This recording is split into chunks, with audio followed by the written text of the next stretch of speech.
નેકી techie વાળી આ ભૂમિ છે.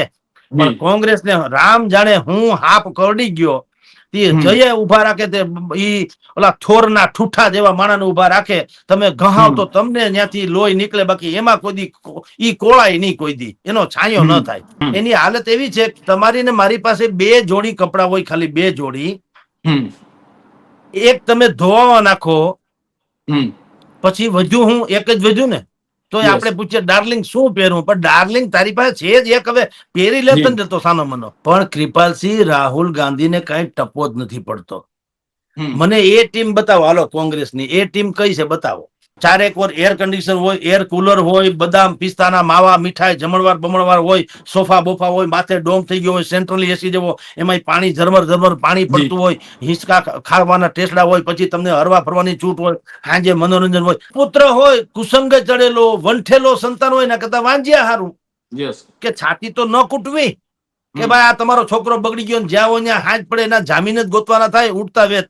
તો એવા સંતાન કરતા તો વાંજ્યા હારું નથી, એમ તો કહેવાય નથી એટલે વાત થાય પૂરી. આયતી ખજૂરની પેહી જેવો વાન વવારું એ હામહામી લાજ કાઢી હોય એવી કાનહોરી, અને ગજવા ખંભા ખીલા છે અને કાખવા નાખેલા છે, અને કોઈ વરરાજો ઠમક દઈને નટાવો કોઈ પટમાં પડે એમ અસવારી ઘોડી ઉપર બેહી જાય. ધૂળ આપણા ચહેરા ઉપર ધૂળ છે, તમે અરીસો સાફ કરો થોડો ચહેરો સાફ થાય, તમારો ચહેરો સાફ કરવો જોઈએ. કોંગ્રેસે એનો ચહેરો સુધારવાની જરૂર છે. હાલ આપણે જોઈએ તો જે રીતે આપણે ચર્ચાઓ થઈ રહી છે કે જે રાહુલ ગાંધીએ જે અગાઉ પણ કહ્યું હતું કે અડધા નેતા કોંગ્રેસના છે તે ભાજપ સાથે ભળેલા છે ને એ પ્રકારની વાતો આવી હતી. તેની વચ્ચે હવે ગુજરાતમાં આગામી 8 અને 9 એપ્રિલે કોંગ્રેસનું અધિવેશન ભરાવા જઈ રહ્યું છે. 64 વર્ષ બાદ 84મું અધિવેશન છે તે ગુજરાતમાં ભરાવા જઈ રહ્યું છે અને હાલ દેશભરમાં તેની ચર્ચાઓ છે, ત્યારે તેને લઈને વાત કરવી છે. સર, શું કહેશો આ અધિવેશન વિશે?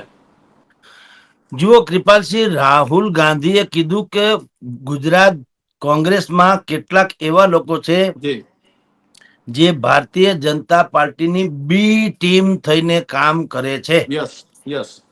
પણ કૃપાલસિંહ રાહુલ ગાંધીને કઈ ટપો જ નથી પડતો. મને એ ટીમ બતાવો, હાલો કોંગ્રેસની એ ટીમ કઈ છે બતાવો. બી ટીમ તો જવા દો, ક્યાંક એ ટીમે તો હોવી જોઈએ તો બી ટીમ થાય ને. એ ટીમ બતાવો કે જેની પાસે કઈક પાવર હોય. જો ગુજરાત કોંગ્રેસમાં એવા કેટલાય નિપુણ, હોશિયાર, વિઝનરી, યુવાન, સમર્પિત બધું જ છે. હા, એ ટીમ છે જે હાસ્યામાં છે. અને જે સત્તામાં છે એ બી ટીમ છે. રાહુલ ગાંધીને હજી કઈ ટપો નથી. એને ઈ તો વાંધો છે. અને બીજું, રાહુલ ગાંધી બોલે છે કોઈ નોંધ નથી લેતું. આ સાચી વાત તો ઈ છે. રાહુલ ગાંધી બોલે એટલે કઈ ઈ લોઢામાં લીટી એવું થોડું છે.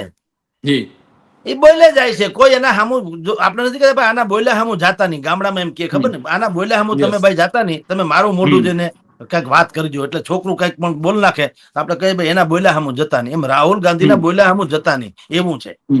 આવી કેસેટ એને આ 4થી વાર વગાડી, એમ કઉ છું. દર ચૂંટણી ટાણે તેઓ શ્રી પધારે અહીંયા અને આવી કેસેટ વગાડી જાય, જાણે બધું એના હાથમાં હોય કોંગ્રેસનું. હવે એના હાથમાં કાંઈ નથી.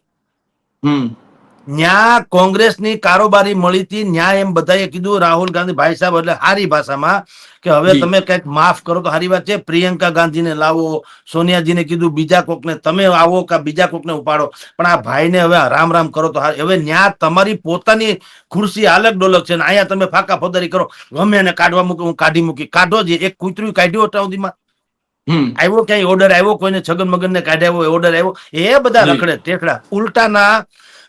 જેને ભારતીય જનતા પાર્ટીની બી ટીમ કહીને ગયા હતા રાહુલ ગાંધી, ઈ તો અત્યારે અધિવેશન 8મી ને 9મી તારીખે સાબરમતીના તટ ઉપર, જો એ લોકો રિવરફ્રન્ટ શબ્દ નથી વાપરવાના, એમાં પાછું રાજકારણ બુદ્ધિપૂર્વકનું. રિવરફ્રન્ટ કયો તો મોદીની સરાહના કરવી પડે, કારણ કે સાબરમતીનો રેઢું પડ હતું એને રિવરફ્રન્ટ બનાવ્યું મોદી સરકારે. તમે સમજો. એટલે એને શું કીધું? સાબરમતી કે સંત તુને કર દિયા કમાલ. ઈ જે વાક્ય છે ને એને માટે થઈને એને શું કીધું? સાબરમતી રિવરફ્રન્ટ નહીં, સાબરમતીના તટ ઉપર, એમ કે અમે લોકો આ સંમેલન કરીએ છીએ. બરાબર. આ ઈ બીજું રાજકારણ. પણ એની જે સમિતિ બની છે, 150 જેટલી સમિતિ બનાવવામાં આવી છે કોંગ્રેસની. કોક એરાઇવલ એટલે પ્લેનમાંથી આ બધા મહાસાહેબો બધા ઉતરે અહીંયા ઉપકાર કરવા આવે, ગુજરાતમાં આવીને ઉપકાર કરવા આવશે, મનોમંથનનો ઉપકાર. એટલે એને પેલા તો સ્વાગત કરવા માટે તેને પધારો પધારો, ધન્ય હો, ધન ઘડી ધન ભાગ અમારા, એની એક સમિતિ છે. એક માથે ફૂરડા નાખે વધાવવાના, બરાબર, એની એક સમિતિ છે. પછી ઠમક ઠમક કરીને જ્યાં સુધી અહીંયા પોતે સાબરમતીના તટ સુધી, એરપોર્ટ થી અહીંયા સુધી ન પહોંચે ત્યાં વૈષ્ણમાં નાચના ગાવાનું કૂદવાનું, એટલે ભાઈ જે પધાર્યા છે કોંગ્રેસના મહારથીઓ, એને મનોરંજન મળી રહે, ટેસડા કરતા આવે સાબરમતીના તટ પાસે.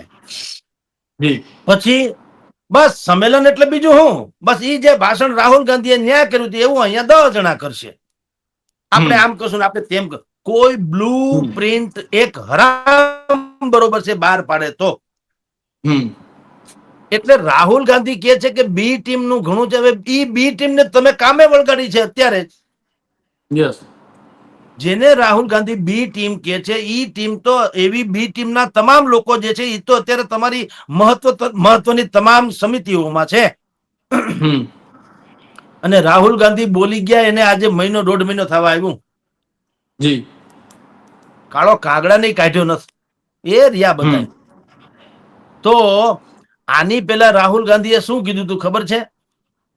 આની પેલા જયારે ગુજરાત વિધાનસભાની ચૂંટણી હતી ત્યારે પણ કીધું તું, અને બાકીના સમયમાં પણ એને કીધું કે ગુજરાત કોંગ્રેસમાં 2 પ્રોબ્લેમ છે. પ્રોબ્લેમ શું છે? એ એમ કે છે કે રેસના ઘોડા જે છે એને લગનની બગીમાં બાંધવામાં આવ્યા છે, અને લગનની બગીમાં જ શોભે ઈ ઘોડા અત્યારે રેસના મેદાનમાં છે. એટલે ઉલટ સુલટ છે. રેસના ઘોડા એટલે તોખાર. તોખાર એટલે જેની પાસેથી કઈક અપેક્ષા પ્રજાએ રાખી શકે ને પક્ષે રાખી શકે. તમને કહું ઈ ઘોડા કેવા હોય, રેસના ઘોડા? कृपालसिंह, आ तो ठीक है, आप राहुल भाई तो राहुल होता है. रेसना घोड़ा से रेवाल चाल हाले. रेवाल चाल એટલે ઈ ઘોડી હોય ને માણકી જેવી ઘોડી હોય. એ રેવાલ ચાલ એટલે એની પીઠ ઉપર તમે થાળી મૂકો ને થાળીમાં ચણોઠી મૂકો ને ચણોઠી ન હલે ને રેવાલ ચાલ ચાલે, પાણીના રેલાની જેમ. એને કહેવાય ગુડા હુધી કહેવાળી, જાયતી ખદુની પેહી જેવો વાન, વવારુએ હામહામી લાજ કાઢી હોય એવી કાનહોરી, અને ગજવા ખંભા ખીલા છે અને કાખવા નાખેલા છે, અને કોઈ વરરાજો ઠમક દેને નટાવો કોઈ પટમાં પડે એમ અસવારી ઘોડી ઉપર બેહી જાય, અને છતાં એમાં મેં કીધું ને ચલિત ન થાય, પાણીના રેલાની જેમ હોય જાય, એને કહેવાય રેસના ઘોડા. છે રાહુલ ગાંધી પાસે કોઈ? ઉછલી ગયેલા ઢોર જેવું છે બધું જે કઈ છે ઈ. કોઈમાં તેજ નથી, કોઈમાં વિઝન નથી, માસ્તરની ભાષામાં વાતું કરે, કોઈમાં આક્રમકતાનો છાંટો નથી. એક જિગ્નેશ મેવાણી અને એક ગોપાલ ઇટાલિયા આમ આદમીમાં છે, પણ આ 2 જે ડણક વિપક્ષના નામે, ગુજરાત વિપક્ષના નામે, એન્ટાયર વિપક્ષની વાત કરું છું, આ 2 જણા જે ભાષામાં વાત કરી એવી છે કોઈનામાં ત્રેવડ? એટલે અધિવેશનની જગ્યાએ છે 8મી અને 9મી તારીખે અમદાવાદમાં કોંગ્રેસનું રાષ્ટ્રીય અધિવેશન છે. પવન ખેરા એના મેઇન પ્રવક્તા છે, એને કીધું કે અમે આ વખતે ગુજરાતને મોડેલ સ્ટેટ બનાવશું. જે રીતે ભારતીય જનતા પાર્ટીને પોલિટિકલી લેબોરેટરી બનાવી છે ગુજરાતમાં, એવી રીતે કોંગ્રેસ પણ કરશે. પણ કઈ રીતે કરશો? તમારી પાસે કઈ છે? બ્લુ પ્રિન્ટ છે? હવે કૃપાલસિંહ, કોંગ્રેસની હાલત કેવી છે અત્યારે? એ ટીમ બી ટીમ ભલે કે, એની હાલત એવી છે તમારી ને મારી પાસે 2 જોડી કપડા હોય, ખાલી 2 જોડી. એક તમે ધોવા નાખો, પછી વધુ હું એક જ વધુ ને તો આપણે પૂછીએ ડાર્લિંગ શું પહેરવું? પણ ડાર્લિંગ તારી પાસે છે જ એક, હવે પહેરી લેતો ને તો સાનો મનો, કારણ કે 2 હતા, એક ધોવામાં છે ને એક પહેરવામાં છે. તો ડાર્લિંગ નો ક્યાં સવાલ છે? કે તમારી પાસે કઈ ચોઈસ હોય તો ઠીક છે, ડાર્લિંગ શું કરે? પહેર્યું આ છે એક જોડી. એવી રીતે એ ટીમ કે 2 ટીમ ખાધા જો કોંગ્રેસ પાસે માન થોડું ઘણું વધ્યું છે, એટલે ખાલી વાતુના વડા કરશે. તમારા મનમાં જ ઘોકા ઘડી છે, કોઈ શું કરે? તમારી જાણ ખાતર મચ્છર હોય ને, મચ્છર એ ગાયના આંચળ ઉપર બેહે ને તો દૂધ ન પીવે, લોહી જ પીવે. બેઠું ક્યાં? ગાયના આંચળ ઉપર, તોય પીવે લોહી. એની પ્રકૃતિ છે. એમાં સાબરમતીના તટે આવો, તમને કઈ શુભ વિચાર આવે એવું માનવાને કોઈ કારણ નથી. યસ. આ તો ફંડ આપે છે આખા દેશમાંથી, ઉદ્યોગપતિઓથી માંડીને બધાય, અને તમારે ટેસડા કરવા છે. ગોવામાં જાય ને શિબિરો કરે ને મહામંથન માટે, વળી સાબરમતીના તટે અને ખોટે ખોટી વાત, આદર્શની વાતો કરવી. ગાંધીવાદી એમ કે છે અમારો પક્ષ એટલે કે કોંગ્રેસ ગાંધી વિચારસરણીને ભરેલો છે, બરાબર. તમે ક્યાંય ગાંધીવાદીને, મહાત્મા ગાંધીને તમે ક્યાંય 2-2, 3-3 લાખના સોફા ઉપર બેઠેલા જોયા? મહાત્મા ગાંધીનો એક ફોટો તમે ને મેં, જે ગોંડલમાં P1 ખાદી ગ્રામ ઉદ્યોગમાં ગોંડલમાં P1 નામનું કપડું બને છે, ઈ સહિતના દક્ષિણના રાજ્યોમાં બને છે 10,000 રૂપિયા લીટર, અરે સોરી મીટર, 10,000 રૂપિયા મીટર. એવા લેલિનના કપડાથી માંડીને બધું પહેરેલા, જબ્બા પહેરેલા, અહીંયા બધા કોંગ્રેસીઓ ભેગા થશે, મહાત્મા ગાંધીને આવા ભાડા કોઈ દી આપણે લેલિનનું કપડું આવું 10,000 રૂપિયા મીટર હોય એવા કપડા પહેરેલા મહાત્મા ગાંધી આપણે ક્યાંય ભાડા ક્યાંય કોઈ દી? ચારેક વાર એર કન્ડિશન હોય, એર કુલર હોય, બદામ પિસ્તાના માવા, મીઠાઈ, જમણવાર બમણવાર હોય, સોફા બોફા હોય, માથે ડોમ થઈ ગયો હોય, સેન્ટ્રલી એસી જેવો, એમાં પાણી ઝરમર ઝરમર પાણી પડતું હોય, હિંચકા ખાવાના ટેસડા હોય, પછી તમને હરવા ફરવાની છૂટ હોય, સાંજે મનોરંજન હોય. આવું મહાત્મા ગાંધીને ક્યાંય ભાડ્યું મેં તો વાંચ્યું નથી ઇતિહાસમાં. એને તો આખી જિંદગી ગરીબોના કુબામાં તેલ ટીપું દોયેલું, શ્રીમંતની કબર ઉપર ઘીના દીવા થાય છે. ટૂંકમાં લાયકાતના ધોરણે બેરિસ્ટર થયેલા હોય તો તમે વિચાર કરો કે માણસ અહીંયા આવ્યા હોત તો શું ને કઈ રીતે જીવી શક્યા હોત? જવાહરલાલ નહેરુ કરતા વધુ સારી લાઈફસ્ટાઈલ એની હોઈ શકી હોત. પણ તમે જુઓ એની હાલત. અંગ્રેજો કહેતા એ તો ભૂખા નંગા હે ફકીર, ભૂખા નંગા ફકીર. એ કે ભલે ગમે એમ હોય. અને ઝવેરચંદ મેઘાણી કેવું પડ્યું, છેલ્લો કટોરો ઝેરનો તું પી જજે બાપુ, મહાસાગરના કિનારા અંજળીના ઢોળ જે બાપુ, રાઈટ? એવા એને કહેવાય ગાંધીવાદી. હવે તમે છો ગાંધીવાદી, તમારે ખાણ ખનીજ, ગેરકાનૂની ખાણ ખનીજો, તમારી હજારો કરોડો રૂપિયાની તમારી સંપત્તિનો પાર નહીં, તમારે દારૂની ફેક્ટરીમાં ભાગીદારી, નત નવા કાળા કૃત્ય કરવા, ખંડણી, રેપ, લૂંટ, શોષણ, આવા તો આરોપો તમારી ઉપર દુનિયાભરના, અને પાછા કે અમે ગાંધીવાદી. શરમાતા નથી. એટલે હવે આ બધું છોડીએ. વાતની એક વાત, તમે ક્યાં શું કર, તમારા મન ચંગા તો કથરોટ મેં ગંગા.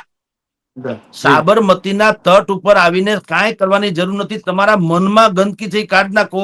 કોંગ્રેસના ખડગે થી માંડીને સોનિયા ગાંધી સુધી, રાહુલ ગાંધી થી માંડીને એના જે કોઈ વડા હોય બધાને કહું છું, ગુજરાત કોંગ્રેસમાં કે દેશના કોંગ્રેસમાં બિલકુલ યુવાનો, શિક્ષિત યુવાન, વિઝનરી, સમર્પિત, આવડત વાળો અને કાયદેસરનો સેવક બનવા તૈયાર એવા કરોડો યુવાનો છે.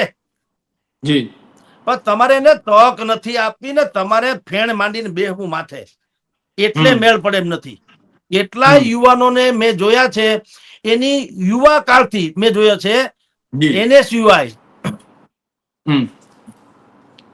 જે વિદ્યાર્થી પાંખ છે કોંગ્રેસની, ભાજપની જેમ ABVP છે એમ કોંગ્રેસની NSUI છે. અને સેવાદળ નામનું જે અત્યારે પણ ચલાવે છે લાલજીભાઈ, તો સેવાદળ, આ બધા લોકોના માથે ધોળા આવવા માંડ્યા. કાળા હતા ત્યાંથી માંડીને કહું છું. એ બિચારા રખડે છે. એ રહ્યા હજી કઈ પણ આંદોલન થાય, તમારે માણસો જોઈએ ત્યારે એ બિચારા હુસ્યો હુસ્યો કરીને આ બધા પાપી લોકો જે જડીબુટી લઈને આવવાના હોય એટલે શરમાતા નથી. તમે એટલા વર્ષ તમે દેશની સૌથી જૂનામાં જૂની પાર્ટી છો, અને છતાંય તમારો ક્યાંય મેળ પડતો નથી ને. આટલી 74 70 ને 4 ચૂંટણી લગાતાર હાર્યા તમે, નાની મોટી. અહીં ગુજરાતમાં હમણાં પંચાયતની ચૂંટણી થઈ, તમે જુઓ, હમ ખાવા પૂરતી એકાદ બે માંડ મળી, ધૂળ પડી તમારા અવતારમાં. તો તમે વિપક્ષને લાયક નથી રહ્યા, તો એનું મહામંત્ર તમારે સાબરમતીમાં અહીં ગુડાવવાની ક્યાં જરૂર છે? તમારે ટેસડા કરવા છે અને સુધારો કરવો નથી. જુઓ, બસ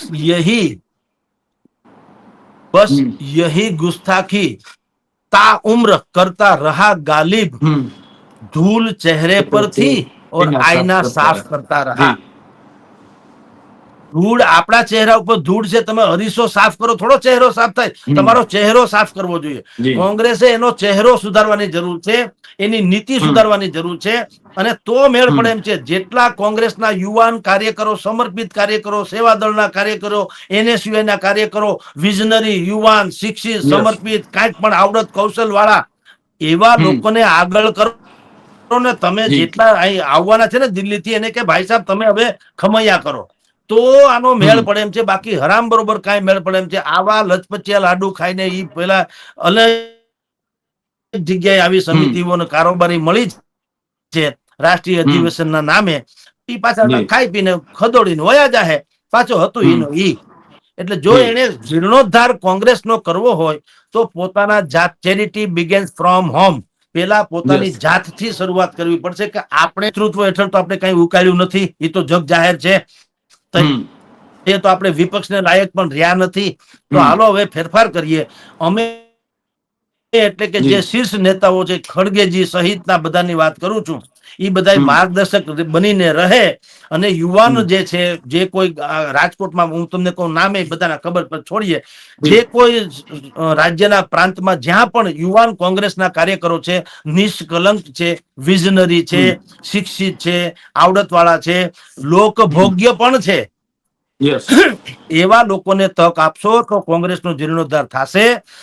બાકી આમાં એવું છે કે આજનું મોત તમે કાલ ઉપર ઠેલવી શકો, એથી મોત નિશ્ચિત છે, પણ આજનું મોત કાલ ઉપર ઠેલવો. આમ ખો આપતા જવો. આજે અહીંયા સાબરમતીના તટે, કાલ ગંગાના તટે, પ્રમદી સરિયાના તટે, ઓલદી યમુનાના તટે કર્યા કરો. બીજું હું તમારે જો સુધરવું જ ન હોય તો. જી કૃપાલસિંહ. સર, આગામી દિવસોમાં આપણે જોઈએ તો વિસાવદર અને કડીની ચૂંટણી પણ છે, તો એને લઈને કોઈ રણનીતિ નક્કી થઈ શકે છે કે જે રીતે આપણે વાત કરીએ છીએ કે ભારતીય જનતા પાર્ટી જે તમામ પ્રયોગો છે તે ગુજરાતમાં કરે છે, તો કોંગ્રેસ કોઈ એવું વિઝન નક્કી કરી શકે છે?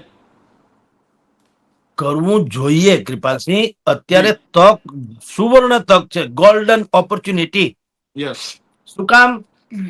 અત્યારે જે ડીસાની ઘટના ને અત્યારે જે આગની ઘટના બની, 21 લોકો ઓફ થઈ ગયા, એવી અનેકો હારાકીરી જે ગુજરાતમાં બની છે. એટલે જનતાના મગજમાં એક વાત તો 1000% ફિક્સ થયેલી છે કે આ સરકાર ચલાવી લેવા જેવી નથી. પણ ગુજરાતી છે, ઉલમાંથી ચૂલમાં ન પડે.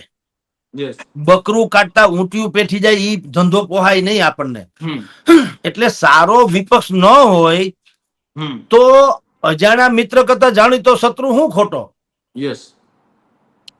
કા સંતાન સુપુત્ર હોય તો સારું, કુપુત્ર હોય, કુસંગે ચડેલો, વંઠેલો સંતાન હોય, એના કરતા વાંજ્યા હારું. કે છાતી તો ન કૂટવી કે ભાઈ આ તમારો છોકરો બગડી ગયો, જ્યાં હોય ત્યાં હાથ પડે, એના જામીન જ ગોતવાના થાય ઉઠતા વેત. તો એવા સંતાન કરતા તો વાંજ્યા હારું. નથી એમ તો કે નથી, એટલે વાત થાય પૂરી. એવી રીતે કોંગ્રેસ પાસે ભયંકર ઓપોર્ચ્યુનિટી છે. તમે કલ્પના કરો કૃપાલસિંહ, આપણે બોલીએ છીએ પણ ગોપાલ ઇટાલિયાની આમ આદમી પાર્ટીએ વિસાવદરમાં જાહેરાત ખાલી શું કરી ઉમેદવારની, હાહાકાર મચી ગયો છે ને. માંડ્યા ભારતીય જનતા પાર્ટીના લોકો પણ ઈધર ઉધર થવા, ગોપાલની બધા દુર્ગુણો ગાવા માંડ્યા. નતર ન કેવું જોઈએ કે ભાઈ ગોપાલને રાખે કે સ્વયં કેજરીવાલ આવે, અમારે કાંઈ ચિંતા નથી, અમે બિલકુલ સારું શાસન આપ્યું છે, એટલે અમે ગમે એને ઉભા રાખશું, આરામથી લોકો અમને આશીર્વાદ આપવાના, એવું કાં નથી કેતા. તો વિચાર કરો. એનો અર્થ, બીજી વાત કરું છું, એનો અર્થ એ છે કે એન્ટી એસ્ટાબ્લિશમેન્ટ, એટલે કે સત્તા વિરોધી મત તો છે, એ તો નક્કી થયું. ગોપાલ કેમ આહીન છોકરો છે? આમ આદમી પાર્ટી છે, નથી ભાજપ કે નથી કોંગ્રેસ. અને આમ આદમી તો શું થયું આપણે બધા જાણીએ છીએ. અરવિંદ કેજરીવાલે તો જબ માજી નાવ ડૂબોયો છે, કોણ બચાયે? એને સત્યાનાશ વાળીને આબરૂનું નીલામ કરી નાખ્યું. એટલે હવે તો અહીં જે કઈ છે ગોપાલભાઈ ને કારણે, આમ આદમીને કારણે નથી. અહીં 3 જણા પાર્ટીના ધરોહર છે ગુજરાતમાં, 3 જ જણા આમ આદમી પાર્ટીના: ગોપાલ ઇટાલિયા, ઈસુદાન ગઢવી, ચૈતર વસાવા. આ ચોથો માણસ નથી. એટલે ગોપાલનું ખાલી નામ જાહેર થયું તો હાહાકાર માંડ્યો મચવા, નંદઘેર આનંદ. એ શું બતાવે છે? કે સરકાર વિરોધી વલણ છે. પણ એ સરકાર વિરોધી વલણ છે, એ કેસ કરતા, એટલે એને એનું પાછું કમાણી કરતા કોંગ્રેસને આવડવી જોઈએ ને, કે એક શું કરવું જોઈએ. સૌથી પહેલી વાત તો એ કે વિસાવદરનો જ એક માણસ હોવો જોઈએ. જી બીજી વાત એ પાટીદાર હોવો જોઈએ. ત્રીજી વાત એ ખેડૂત હોવો જોઈએ. ચોથી વાત એ નિષ્કલંક હોવો જોઈએ. પાંચમી વાત એ છે કે એની ઉપર કોઈ દાગ ન હોવો જોઈએ ને એ ભવિષ્યમાં એવો આકાંક્ષી ન હોવો જોઈએ કે હું કઈક આમાંથી બનાવી લઉં. જી છઠ્ઠી વાત એની કેરિયર એવી સમાજલક્ષી હોવી જોઈએ.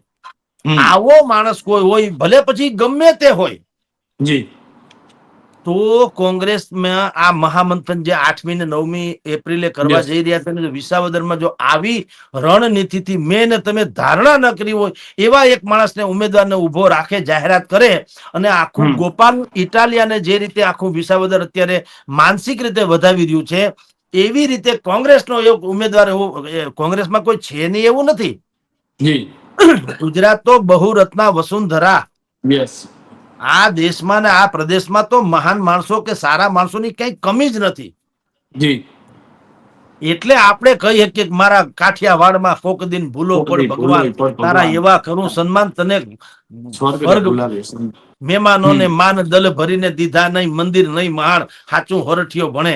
ક્યારે કેતા હોય આવ નહીં, આદર નહીં, નહીં નયન મેં ને તે ઘર કદી ને જઈએ ભલે કંચન વર્ષે મેં. આ ભાઈ નેકી ટેકી વાળી આ ભૂમિ છે. પણ કોંગ્રેસને રામ જાણે હું હાપ કરડી ગયો તે જય ઉભા રાખે તે ઈ ઓલા થોરના ઠૂઠા જેવા માણસને ઉભા રાખે.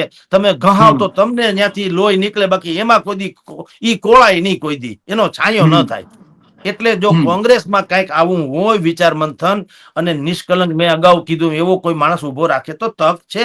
અને જનતા એવું ઈચ્છે છે કે લોકશાહીમાં એક સારો વિપક્ષ હોવો જોઈએ, પણ સારો. મેં કીધું ને એમ વંઠેલ પ્રજા કરતા વાંજ્યું હારું, ઈ પણ આપણી એક માન્યતા છે. જી કૃપાલસિંહ. જી તો સર, અમારી સાથે જોડાવા બદલ અને આપનો કિંમતી સમય આપવા બદલ ખૂબ ખૂબ આભાર. તો આ હતા હેડલાઇન ન્યૂઝના ગ્રુપ એડિટર અને વરિષ્ઠ પત્રકાર જગદીશ મહેતા સર. અને સરે જે તે વાત કરી કે હાલ કોંગ્રેસનું અધિવેશન છે તેને લઈને પણ અનેક પ્રશ્નો છે. તો અત્યારે બસ આટલું જ. ફરી મળતા રહીશું વાત ગુજરાતી પર.